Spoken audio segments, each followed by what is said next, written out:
Agenda legislativa. Hola a todas las personas, estoy muy contento de estar aquí con un gran amigo, el diputado Jaime López Vela, presidente de la Comisión de Diversidad en la Cámara de Diputados.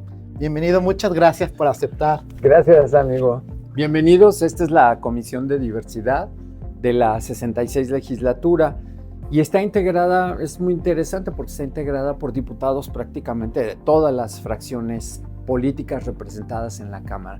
Y eso es importante porque necesitamos que nuestras iniciativas pues pasen por el consenso de todas las fuerzas políticas y sobre todo su voto de aprobación.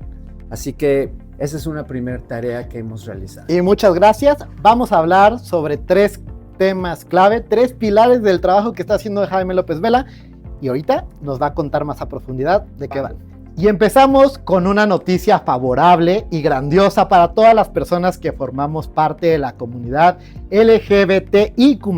Y tiene que ver con la inclusión en el presupuesto de la Federación de una partida específica para asignar recursos para acciones que necesitamos todas las personas. Cuéntanos, por favor, Jaime, cómo fue un poco este proceso y en qué culminó. Bueno, hay que decir que estamos ante un hecho histórico, porque por primera vez en un presupuesto federal, en el presupuesto del 2026 del gobierno de la presidenta Sheinbaum, es que las poblaciones de la diversidad sexual están incluidas. Hay 13 acciones en 5 ejes transversales que tienen que ver con la atención a la desigualdad entre hombres y mujeres, con la atención a los jóvenes, con la atención a la salud, que es el rubro más importante y sin duda que preocupa a nuestra comunidad en general. Pero además, esto no lo es todo, porque hemos empezado a trabajar para desarrollar un anexo transversal expreso dedicado a las poblaciones de diversidad sexual y de género. Así es como se maneja el presupuesto, por anexos. Cuéntanos, ¿qué marca la diferencia entre esto de asignar una partida específica? Digo, desde luego para la gente que a lo mejor puede entender o no entender, claramente es un gran logro ya simplemente la visibilidad en el dinero público para su propio gasto, pero ¿qué marca la diferencia entre esta partida específica por anexos de manera programática sobre las líneas de acción frente a lo mejor antes que había que rascarle pues de otros presupuestos a lo mejor para implementar, ¿no? El presupuesto genérico de salud o el presupuesto genérico de educación y había que estar ahí pues rascándole, diría yo de manera muy coloquial, pidiendo algo? Eso tiene que ver en concreto con la política de estado de atención a nuestra población que hasta ahora no ha existido. Lo estamos desarrollando. Y esto tiene que ver pues con lo que el propio CONAPRED, el Consejo Nacional para la Discriminación, ha reportado a partir de las 4 o 5 encuestas nacionales que ha realizado sobre discriminación. La primera data del 2005. Y un dato muy cruel en ese entonces fue que las poblaciones de la diversidad sexual eran las más discriminadas en el país. Desde el 2005 al 2025 que estamos, 20 años después, la cifra tristemente no ha cambiado. Y no ha cambiado porque no ha existido una política de Estado que atienda directamente a la población a partir de una instancia concreta, una autoridad central que tenga un presupuesto cierto para atender y revertir todas esas condiciones de desigualdad en las que tristemente todavía viven muchas personas de nuestra comunidad. ¿Cuál es el proceso legislativo para verlo tú logrado? Es decir, haces una petición a la Comisión de Presupuesto, levantaste la mano, cuéntanos un poquito de todo el trabajo que hiciste internamente, pues para que esto se materializara. Bueno, justamente fue un cabildeo, ha sido un cabildeo con la Comisión de Presupuesto de la Cámara de Diputados. Ha sido la buena disposición también que hemos tenido por parte de la Secretaría de Hacienda. Hoy tenemos una mesa de trabajo con ellos, justo para que el próximo presupuesto del 2027 venga ya con esa partida completamente instrumentada, en donde se atiendan todas las necesidades de nuestra comunidad. Y como integrante que formas de este Congreso Federal, ¿qué acciones legislativas crees que son las deudas que tenemos para concretizar gran parte de nuestros derechos? Sin duda, la más importante, la reforma constitucional que México le debe a la diversidad sexual y de género. Una reforma constitucional al artículo primero constitucional que reconozca la igualdad y la no discriminación por orientación sexual, identidad de género, expresión de género y características sexuales. lo que hará que el universo LGBTIQ+ esté reconocido desde ahí, desde la Carta Magna. Hoy, la Constitución que se reformó muchas veces, pero en el 2001 se incorporaron preferencias y en el 2011 preferencias sexuales. Y ni uno ni lo otro. Este no es un término de preferencias. De hecho, el propio CONAPRED hoy dice que reconocer preferencias sexuales es reconocer la pedofilia. Y esa nunca ha sido nuestra lucha.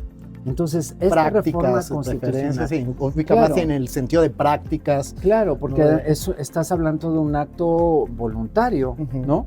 Mientras que nosotros lo que hemos buscado es que se reconozca nuestra condición humana, que no tiene que ver con eso que ellos reconocen. Me parece muy interesante hablar de una reforma constitucional y lo que tú decías, la posibilidad de que todas las legislaturas y los contextos sociales específicos participen en reconocer los derechos, porque tú traes datos muy interesantes a nivel nacional. No digo nacional, a nivel entendida México como una cosa uniforme, no bien porque los contextos específicos de cada una de las entidades federativas donde las personas exigen y buscan sus derechos son distintos en cada una de ellas.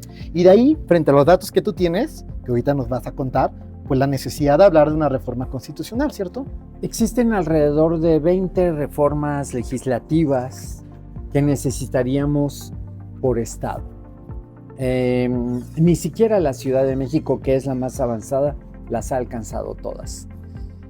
Frente a ello, justamente hay estados, miren, como Tabasco, Tamaulipas, que están muy retrasados en el reconocimiento de estos derechos. Y poder lograr una sola reforma legislativa en uno de los congresos estatales es muy difícil. A veces por legislatura se logra una y si bien nos va 2 reformas de estas 20 que necesitamos. La fórmula entonces para poder revertir la situación de discriminación que permea contra la comunidad de la diversidad sexual en todo el país es esta reforma constitucional, porque eso es lo que nos va a permitir que entonces todas las entidades federativas se armonicen a ese marco constitucional y entonces sí, que podamos llevar derechos de igualdad y no discriminación a todo el país. Jaime, y traes otro tema muy interesante y que tiene que ver con el llamado delito de contagio. Cuéntanos. Sí, el delito de riesgo de peligro de contagio fue un delito que fue, pues, tristemente aprobado allá por el 1991. La pandemia del VIH-Sida surge en los 80s, en México llega en el 83 y 7 años después, pues los legisladores entonces decidieron legislar para criminalizar a las personas que viven con VIH. Eso es una barbaridad a todas luces. Hoy, frente a los tratamientos antirretrovirales que existen ya, frente al control que existe sobre el VIH, este delito constituye una clara violación a los derechos sexuales y reproductivos de las personas. Y ahora que me comentas esto, pues dime, ¿qué ha dicho ONU-SIDA sobre esto? Justamente ONU-SIDA ha reconocido que este delito es un claro atentado a los derechos humanos de las personas que viven con VIH, porque las criminaliza solo por ese hecho. Y además constituye un impedimento para que la pandemia del VIH, que sigue presente, que sigue causando nuevos casos y nuevas muertes, pueda atenderse de manera oportuna. ¿Algunas palabras, mensaje final que nos quieras compartir? Pues decirles que la Comisión de Diversidad Sexual es un espacio abierto para recibir sus quejas, sus propuestas y también decirles que tenemos un módulo de atención que es muy fácil de acceder en www.modulodeatencionjlv, como mis iniciales.mx, y aquí estamos para atender a la comunidad diversa de todo el país. Pues muchas gracias por el trabajo legislativo de Puertas Abiertas, como debería ser también de Puertas Abiertas todas las personas que nos dedicamos al servicio público. Hasta la próxima. Saludos.